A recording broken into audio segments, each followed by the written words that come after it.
History remembers 300 warriors, but it often forgets the empire they faced.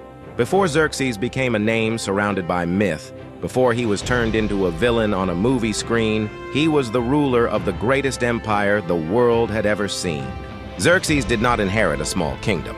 He inherited Persia at its peak, an empire stretching from India to Egypt, from Central Asia to the shores of the Mediterranean. Millions lived under his rule. Different languages, different religions, different cultures, and yet one crown ruled them all. Xerxes was born into power, but power did not make him careless. He was educated from childhood to rule, trained to see the world not as cities and battles, but as systems, loyalty, and control. When he ascended the throne, he did not rush into war. He consolidated, he observed, he prepared. The Greek cities were small, divided, constantly at war with each other. To Persia, they were not a great threat. They were a challenge to authority, and challenges to authority could not be ignored. Xerxes did not march west out of anger. He marched to restore order. To him, Greece was not a land of heroes. It was a frontier that refused to submit. The campaign that followed would later be reduced to a single story. 300 warriors, a narrow pass, a heroic last stand. But that story hides a greater truth. Xerxes commanded the largest military force of his time. Not because he loved war, but because his empire demanded stability.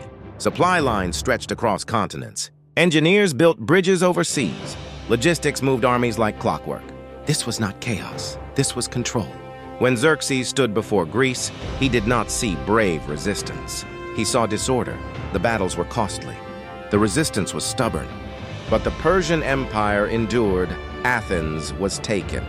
Greek cities fell. And for a moment, it seemed inevitable that Persia would shape the future of the West. But history is rarely decided by strength alone, whether internal politics, pride on both sides. The campaign slowed. Xerxes returned east, not defeated, but unconvinced that endless expansion was worth the cost. Persia remained powerful, stable, unbroken. Yet something had changed. In the West, stories began to grow. Xerxes was no longer remembered as an emperor. He became a symbol of excess, of tyranny, of arrogance. Centuries later, those stories would be exaggerated, simplified, and turned into legend. But the truth was more complex. Xerxes ruled an empire that allowed religious freedom, that respected local traditions, that governed through administration rather than destruction. He was not the mad king of legend. He was a ruler maintaining balance over a vast world. And balance is never easy. In the years that followed, Persia continued to dominate the